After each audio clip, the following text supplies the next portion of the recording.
Howdy.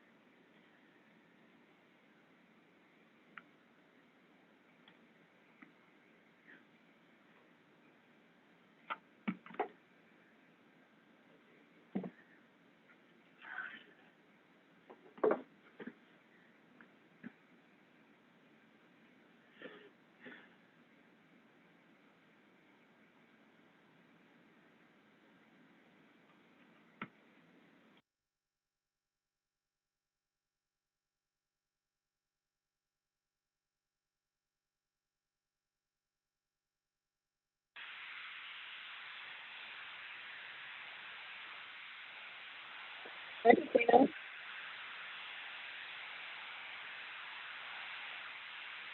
I don't think you can hear me. Can you hear me? Hi. Yep, I can hear you now. Okay. Do you hear a lot of background noise? Some, but I can still hear you clear enough. Okay,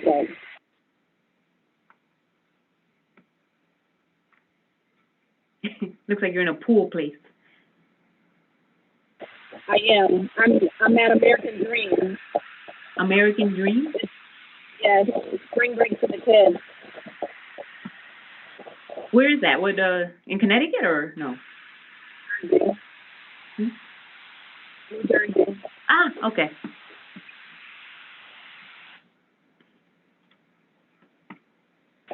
So Christina, wait, why are we live already? So we are streaming on YouTube. No, but we're live already.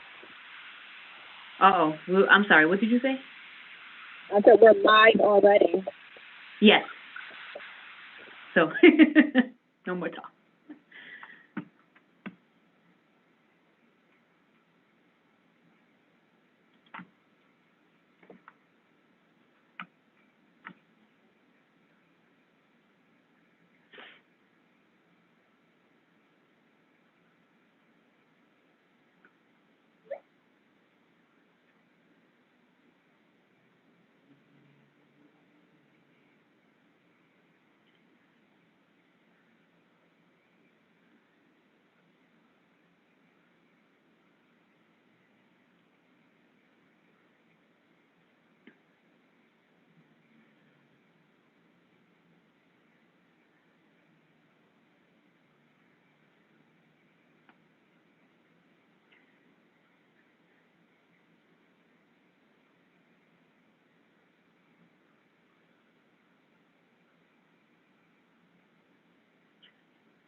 Come in.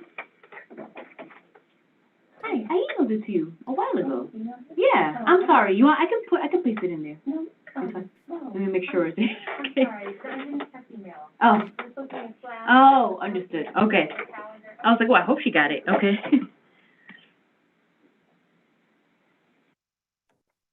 Testing, Christina, testing. Yes, I can hear and see you. You can hear me well? Yes, clearly. Okay, so I can't, this is my computer backup on Zoom. And then the computer, the other computer is not logging onto the web, so. Okay. Um, And we are streaming live on YouTube, as a reminder. Okay. Are we on already? Yes.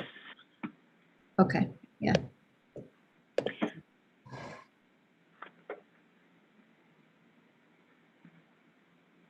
Hi, Dr. Silver. Trying to see how the best view here.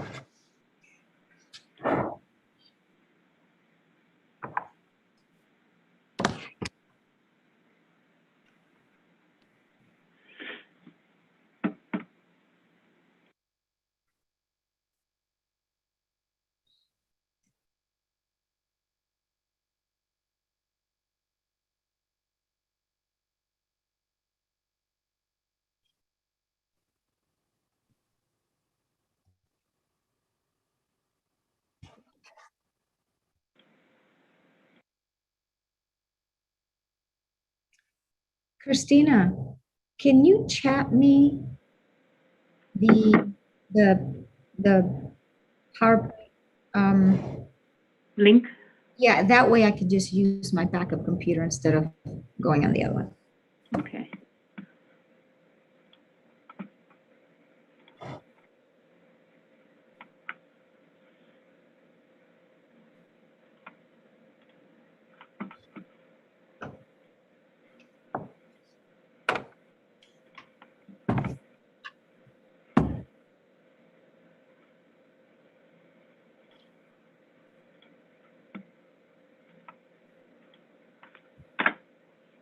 Thank you. You're welcome.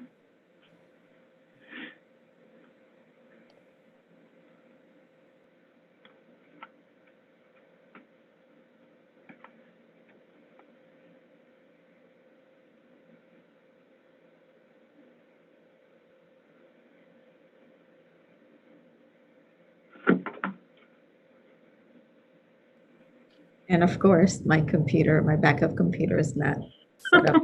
This Google Doc. Oh, Lord. It's all good. I'm gonna toggle between both. Okay.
And just in case anyone's watching on YouTube, we are just waiting for a few more board members to join so we have a quorum to begin the meeting.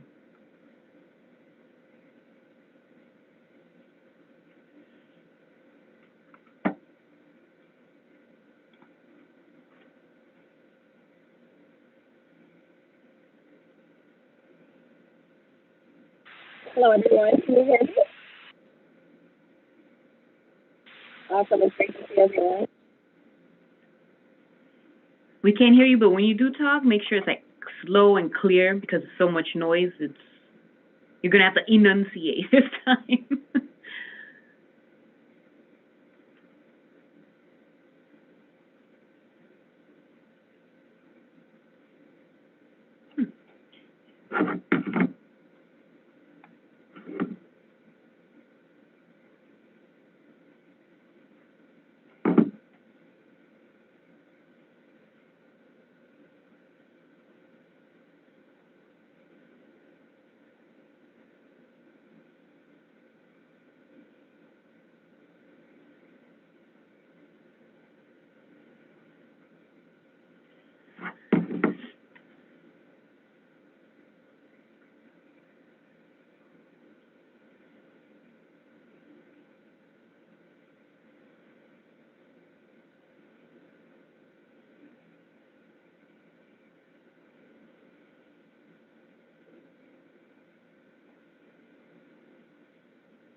Okay, so.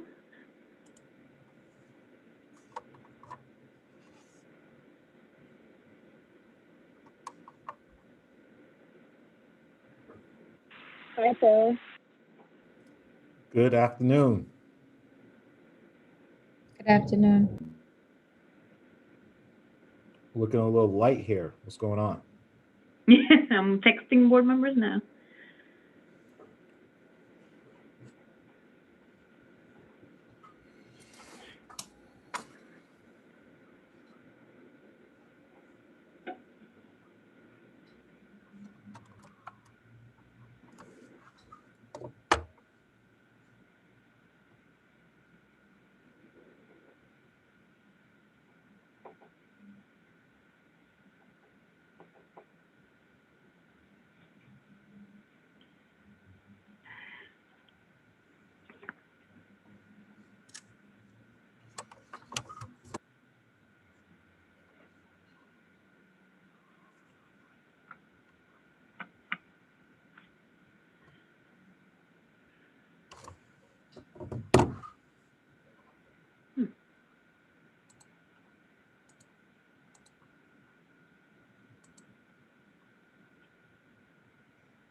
Hi, Karen.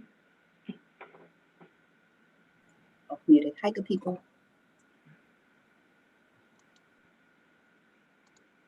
Shantae says she's coming. She's trying to log in now.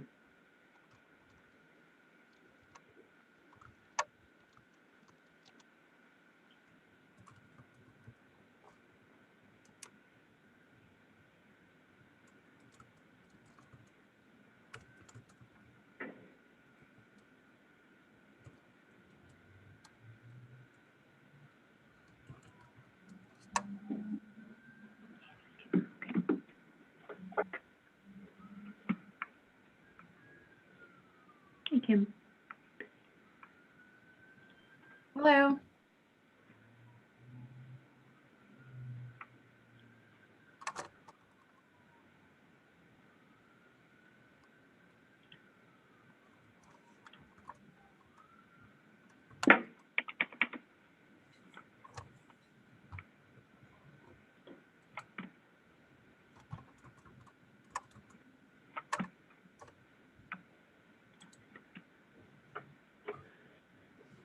I think Shantae's trying to log on, so I guess when she joins, maybe we can start. Unless you want to start now, Aisha. If she's trying to log on, let's give her one more moment.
Just sent her another message that we're about to start, so see. Oh, there she is.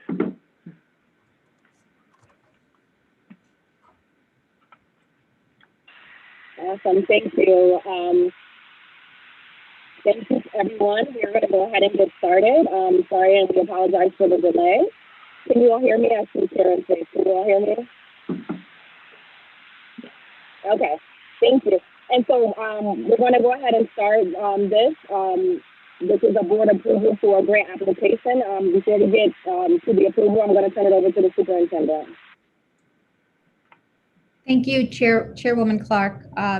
Just 2 slides, and I actually just wanted to dive a little deeper into some of the questions that were raised yesterday. Christina, thank you. So this slide shows additional detail for each of the investments within the must-win entitled, as you can see here, expanding learning time and targeted support opportunities in and outside of the school day. We know we heard yesterday specific questions about what the expanded learning time portion of this investment might look like. So we wanted to include some detail here along with how much we're planning to invest in each of the components, just to give you a sense of the magnitude of each program.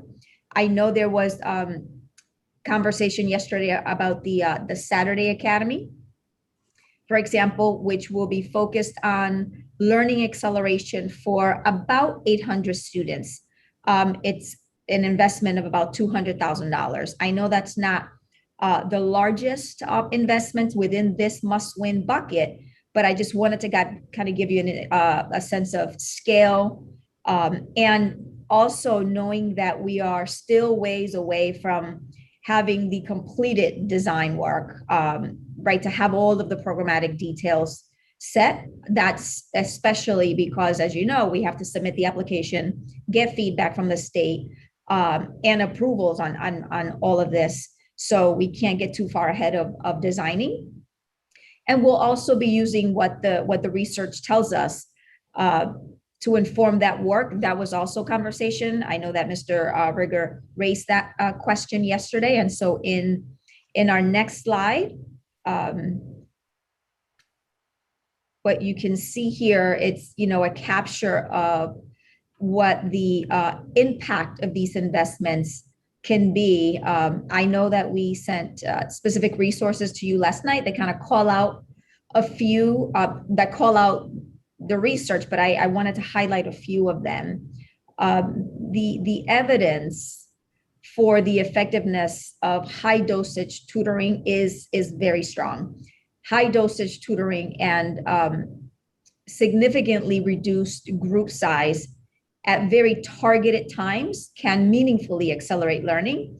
And the research shows impact of class size reductions when lowering the group size significantly in the lower grades, and also for students with learning differences. The research suggests that building skills, that additional support focuses on building the skills that students lack at the same time that those skills become relevant for on grade level new material that a student might be exposed to. So I'll give you an example. Say it's math, and there's new material that requires skills that students might have had to learn, fractions, for example, right? If a student had to learn those skills back in the 4th, 5th grade, yet is learning new content, new material in the 7th grade, and those are skills that they don't have, that's when the infusion of the additional supports with very specific targeted skills comes into play. And there's the stronger impact on expansions to the school day or the year, when the groups are small and the time is used to reinforce specific skill gaps in alignment with the curriculum, with the high quality teachers and over some time, right? This is not that a student gets a few hours of additional support. It has to be, embedded into all these, within these other pieces.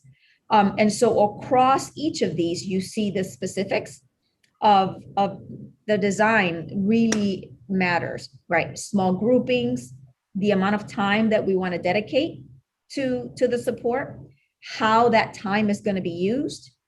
And so we've taken that into account as we try to build in all of these pieces that connect and sort of depend on one another as part of the whole strategy.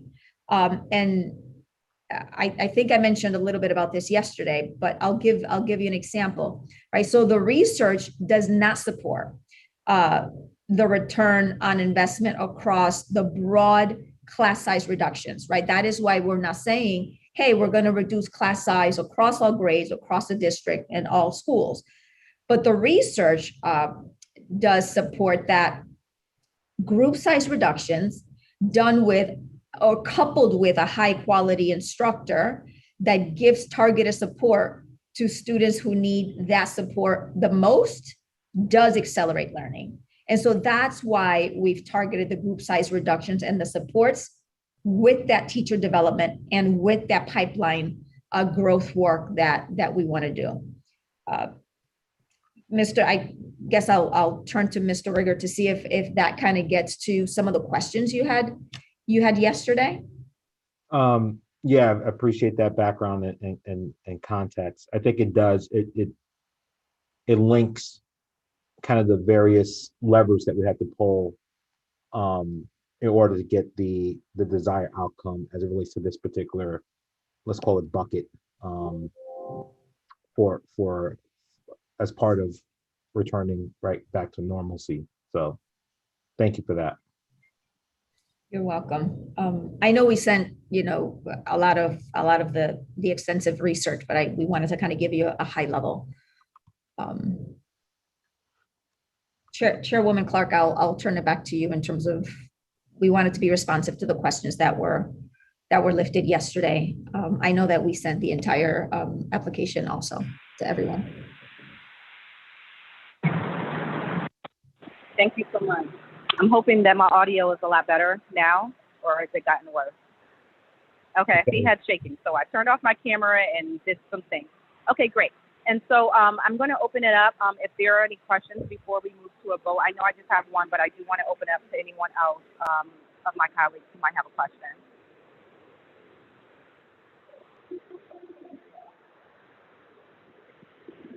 Okay, not seeing any right away. Just superintendent, this is more of a consideration.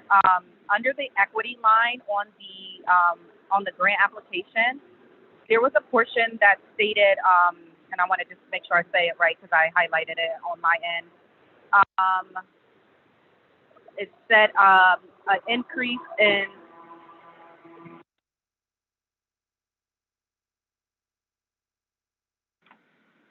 Uh-oh. Aisha, if you're talking, we can't hear you now. It said develop an equity and innovation program. And so I think that's great. One thing I think is missing is we actually don't have a person. And so I think it's important for us to have, and I know some districts are calling it a diversity and inclusion person or director of something. I think it's very difficult to have an innovative program without a lead person.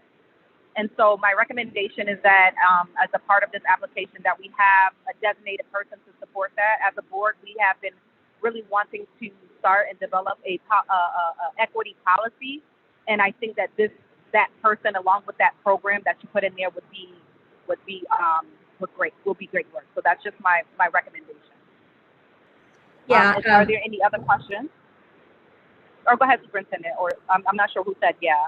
That was me, Superintendent. I did want to just highlight that we do have a chief, I believe it's titled Chief Diversity, Chief Talent, Diversity, Equity, and Inclusion, something like that, that we wrote into the grant. That will be tasked with doing some of that work, and that's the entire, right? It's not just around diversity, equity, and inclusion. It would be the entire talent umbrella, and so it is in there. The other thing that I want to reference is the Equity Innovation Grant was an effort to set aside additional funding for our neighborhood schools, given the recent influx of funding that came to our magnet schools that was unexpected, right? This was a grant that the state recently made available, and our magnet schools, right? So we magnet schools applied, and then they got over $1 million, and that's not funding that was available to our magnet schools. So this is one way for us to have additional opportunities for our neighborhood schools to continue to implement best practice and or, try some new innovative approaches. While you did not ask about this, I did want to connect an update, and this is an update as of this morning. And so the governor did announce additional funding as part of the LEAP program. Is the learner engagement and acceleration, I think, but it's it's to engage students, re-engage students in school. And it is funding that is going to be given to a certain number of alliance districts. We're an alliance district.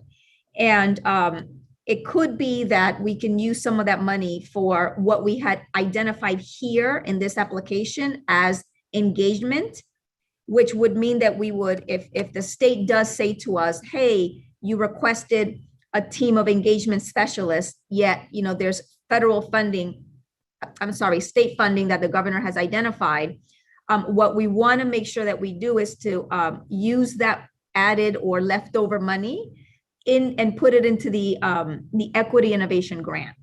So I just wanted to give you an update that we might get a smaller infusion of money that is earmarked specifically for what we called in this application around engagement. And so likely we would see that we would have to reallocate some of the money, and we're going to prioritize it for that equity innovation grant program. So somewhat connected, Chairwoman Clark, but I just wanted to kind of address two birds with the same stone. No, thank you for that. And I think it's just also important that talent and retention is great, and it does have an equity lens, but the work that's involved in diversity and inclusion does not specifically always tie to just our talent recruitment. And so those might be two separate roles. And so again, I'm just throwing that out as a suggestion, because if we're looking to have equity across and embedded in the work that we're doing, and we've been stating that over and over again, it's difficult for a person to have that task and then also be responsible for talent recruitment. And so I just want to throw that out there as a recommendation as well. You're Ms. Oliver, absolutely correct. I completely agree with you on that one. And Chairwoman Clark, I don't know if you can see, but I see Ms. Oliver with her hand up.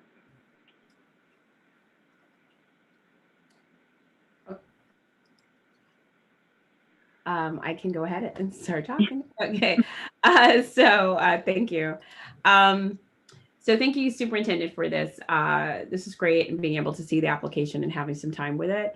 I don't have a direct question in the sense of, you spoke yesterday about the importance of, technology and data support, and how, and I saw within the application, really making sure that our children and our families are supported in terms of the digital divide and that type of thing. I'm wondering your thoughts and perhaps if it's not this opportunity now, perhaps it's with the American Rescue Plan, but just our overall data infrastructure. I know you have been working with your team for some time on trying to really integrate the data to be able really to see where our young people are, and thinking about how that would, be such a, I want to use the word catalyst, but, so one of those moments where this type of short-term investment could have some deep meaning, but like that kind of one that's integrated across the system as we are pulling in more and more tools. Again, recognizing that perhaps that might be better for American Rescue Plan dollars versus this. But just wanted to get some of your quick thoughts on that. Yeah, so if you're asking about the hardware, there is some built in here. However, we're hoping that that's what we can do for the ARP, especially as it relates to refresh of the hardware. And I also hear in your question, just, the processes around data and management. I was going to say, that's perfect. That's exactly what I was saying, like getting that in place. So so unfortunately, 2024 comes, there's no more money, but we already have those seeds planted and they're well-grounded. So perfect. Okay, thank you.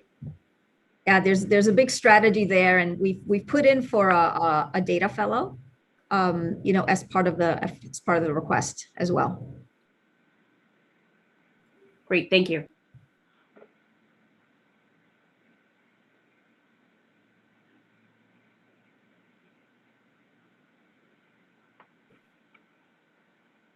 Are there any other questions? Are we just doing, so these two slides are the only two slides for the evening? Correct, unless we can go back to the slides from yesterday. We were addressing the specific questions that came up as related to the application.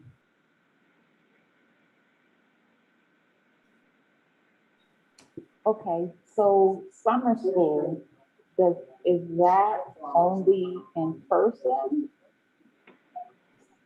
Well, summer intercession, Saturday Academy, evening tour, are we just saying these are fully in person? At this point, the plan is to have, for next school year, yes. We have not gotten the guidance from the state to say that we're gonna have virtual or remote opportunities. In terms of summer school, the team is looking at a design that allows for remote like we did last summer. It wasn't accessed as much as we wanted to, but it is something that the team is actually planning for, to have that opportunity for families that are still either, for whatever reason, right, not gonna come into the building. It is not, you also mentioned Saturday Academy. Those would not be virtual. Those would be in person.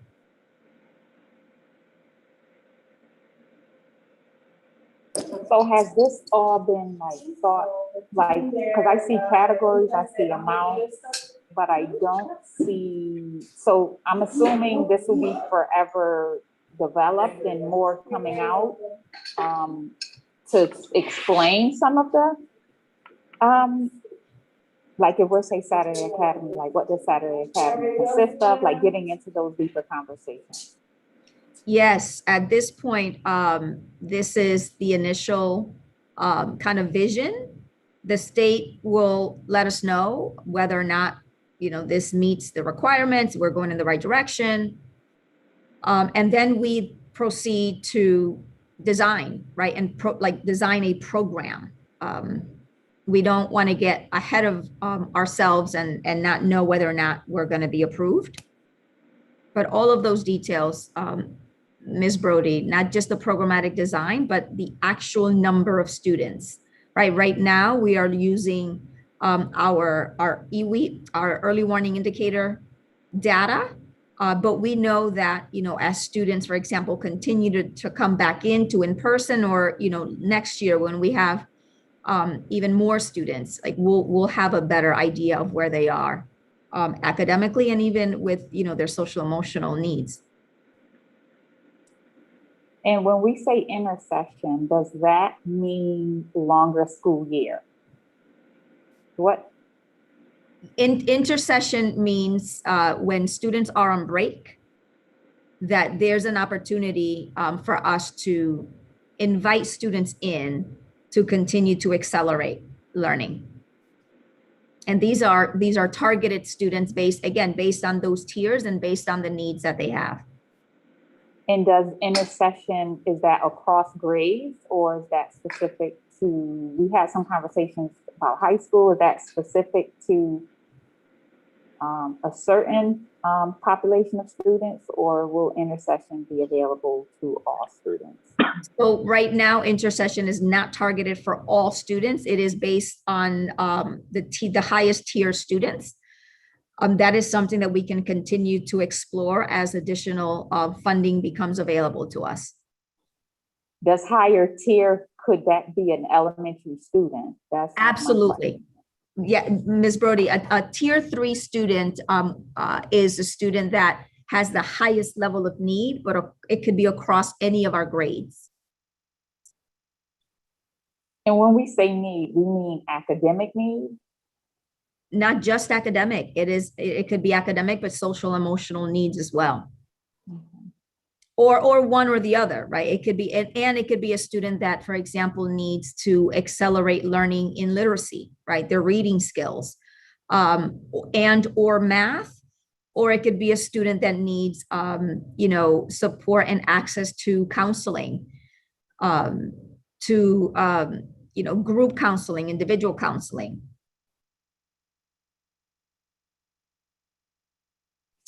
Okay, so I'm just like going on with the questions. Did anyone have a question? I'm I fine. didn't want to keep going. Yeah, are there any other questions pertaining to the application? I do have one. Ms. Brody? Oh, go ahead, Ms. Taylor. So in terms of like the submission of this application, is there an opportunity for this to be an iterative process, or is it kind of like once you map it out and allocate it, it's done? Or is there an opportunity to adapt, adjust over time? We'll have to see from the state how flexible. They'll let us know what the guidelines are, Ms. Taylor, in terms of shifting. I imagine, for example, with the initial COVID relief funding that we had, we were able to go back and say, well, so we needed 15 custodial staff instead of the 10 that we originally identified. So I want to hope that that there's flexibility, especially because we will not have had the opportunity to really assess our students' academic needs. There's got to be some flexibility. That's helpful. Thank you. And what's the timing of the submission and everything? Like what are kind of like the next steps from a logistical perspective? So it's due on Monday, the application, and then we wait for the state. The state has not said when they're gonna what their due date is to respond, but I do know that they want to get this. They want to release the funding as soon as possible. Thank you. And we'll kind of be at it. Well, I shouldn't say we'll be at it again, but there's going to be the next phase of this work, which is the ARP funding. Right, we're being intentional on this end to make sure that we've identified the buckets, we've identified how like the larger vision would be in alignment with our priorities. So, but we still have to submit, I imagine, another application for ARP.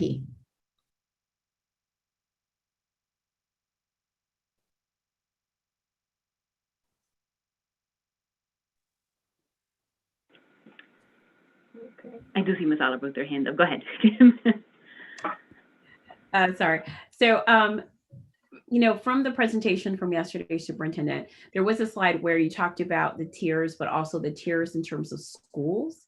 So I was wondering, does it mean there's a certain, so a couple of things, right? I want to give you a chance to answer the question, but I want to acknowledge their tiers as it relates to community schools, right? In terms of the 4 tiers, right? And then we talked about our tiers in terms of student needs and supports as following our multiple tier system of support. Just wondering when we say the tiers for the schools here, if it's following one of those or perhaps something else. Yes, so you're gonna take me into a place in which I have to be very careful not to confuse you, but you're on the right track here. So we have three groups of tiers, not three. Well, we have 3 levels of tiers, right? We know tier 1, tier 2, tier 3. There's a 4th tier when we're talking about community schools, right? So if we just focus on community schools, the 4th tier is the school that has all of the wraparound supports, right? The dental clinic, the mental health supports, everything is there and during the school day. So that's one example of how we tier the schools within the community school model. We also have student tiers, students that, have, for example, all of the early warning indicators. That's a tier 3 student, the top tier students that need the most level of support. And then we have the tiers that the state uses for schools based on their accountability rating.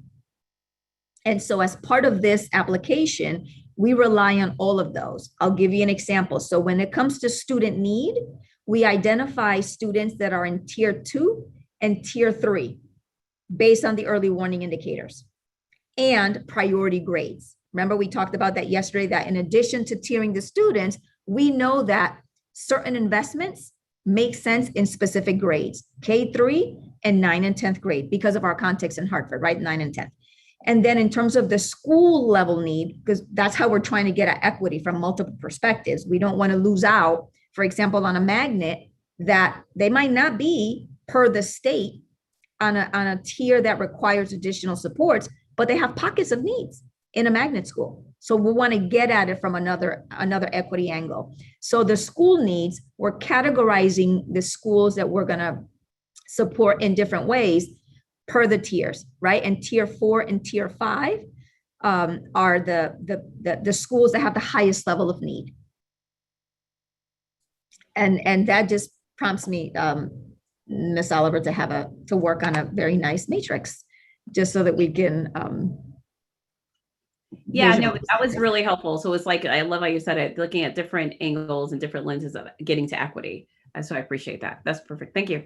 And that was a lot of conversation with the principals, that, you know, they certainly understand our commitment to equity, especially in our neighborhood schools, but we don't want to, right? We don't want to continue this cycle of unintended consequences, right? We're gonna meet need in one space and then create inequities in another. So we're trying to look at it from multiple angles. Okay, I see Ms. Brody with her hand up. Thank you. So I know in the past we talked about parent development, and where would that be for me to view here? Like where would that fit? We have it in 2 areas, and one is, Christina, I don't know if, I was trying to see if the slide. The longer presentation? I can pull it up. Well, like slide 8 has supports for capacity building. I think that's what Ms. Brody is talking about. Capacity building for family and community partnerships. Sorry, let me just get to it. This one? Yeah. So Ms. Brody is going to live in different places. One is going to live within the Parent and Caregiver Academy that we want to establish. And it's also going to live through the community school model, right? We know that we want to extend opportunities for students and families throughout in the evenings and in the weekends. And some of those will include the parent education, parent trainings. Okay, so my only other question is in development of this, and I apologize if you said that. We know that almost everyone that works for Hartford Public Schools belongs to a union. So have those union representatives been included for the buy-in of this? Because we're going to have to deliver with them. Like they're going to be the ones to deliver. So we need buy-in. So can you explain a little about that? I just want to clarify the question in terms of the family education opportunity. No. I know we own that as a district. Just say like we have summer, we have Saturday, we have, and I know for some of these, we're going to be using our community partners. But for some of this, this is going to be our staff. So I'm wondering with anything that's successful, buy-in, whether that's buy-in from the community, buy-in from parents, buy-in from the staff, because they're going to be delivering some of the instructional parts, is what I'm referring to. I'm concerned about that. My concern might not even be grounded in anything. It's just a thought, but I always think about when we're venturing on something and we're going to be delivering, we have this funding, the ones that are going to be delivering, do we have buy-in? That's a great question. We did have our engagements with our unions. They gave us feedback, and many of these strategies were developed based on what our staff prioritized, right? The investment in curriculum. Actually, that's something that we've heard for quite some time, and we've not been able to, we just haven't had the resources to invest systemically in our curriculum. Investment in the additional supports for our students, the tiered system of supports. These are all things that we've heard loud and clear from our staff. And in terms of Saturday schools and after school programming, so that is within the union contracts that we have. We can't require staff members to participate. And so they will, it is not part of their daily scope of work. They will get, those interested will get additional pay as per our contract. I hear you, and it's something that, we're trying to work on, this is why we wanted, feedback from our staff and from everyone, actually, right? This is going to take, this is big change, not big change, big work, and is going to require us to look at how we support our students differently. And so the change management process, managing through that change, is going to require that we create collaborative structures for staff to not just be part of delivering, but be part of the design work. And that's work that happens hopefully after we get the approval, right? Our school leaders will then engage in doing some of the design work, because we know some of these things are gonna play out differently, even though the vision, that maybe the structures are the same, but each school, as you know, has its own context. And so that's why we want, the collaborative opportunities for our staff to be at the center of the design as well.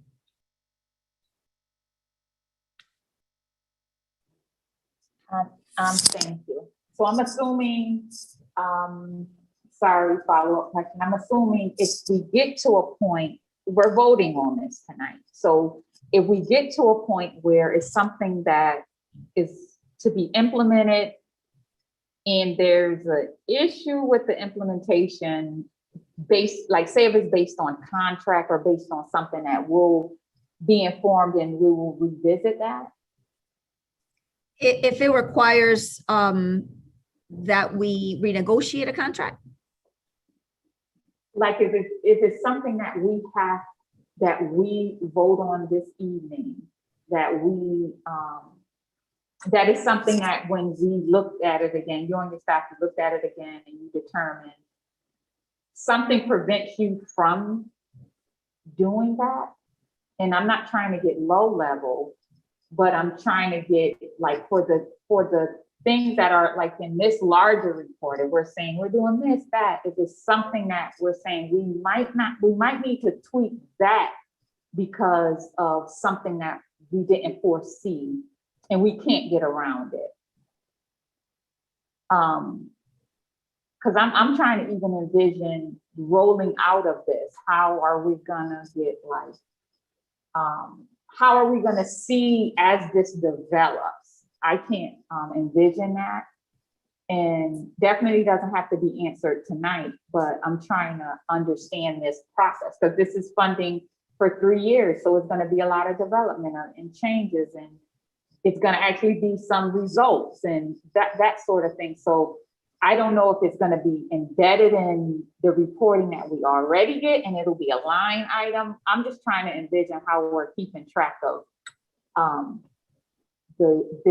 what impact this funding has and how it's rolling out. Yes, great question, Ms. Brody. And that's why we have built this into our strategic plan, right? So that it doesn't become this other thing that we're doing. And that because it becomes part of our strategic plan as part of the alignment to the DME, that it becomes part of our reporting, right? So we will have our quarterly reporting. There are some of these things that are going to be part of committee meetings, right? So, there are buckets here in this slide that we're looking at. For example, the expansion of the community school model, the parent and caregiver academy, right? Those are pieces that are going to funnel through specific, as it relates to the board, right? Specific board committees. And as part of the regular work that we do in terms of sharing our reports officially through the data, and also, all the other reports and updates that we give, not only the board, but the community. Thank you.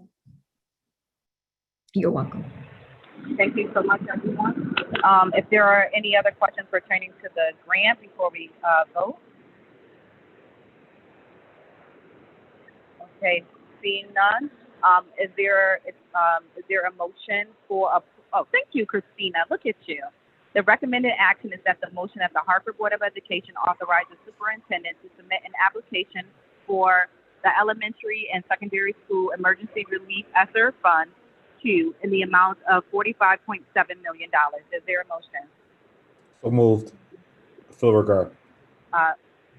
Thank you, Phil. Is there a second? Second, Craig Song. I believe that was a second by Craig. Thank you. Are all those in favor signify by stating aye. Aye. Aye. Are there any nays? Abstentions? Hearing none, the ayes have it.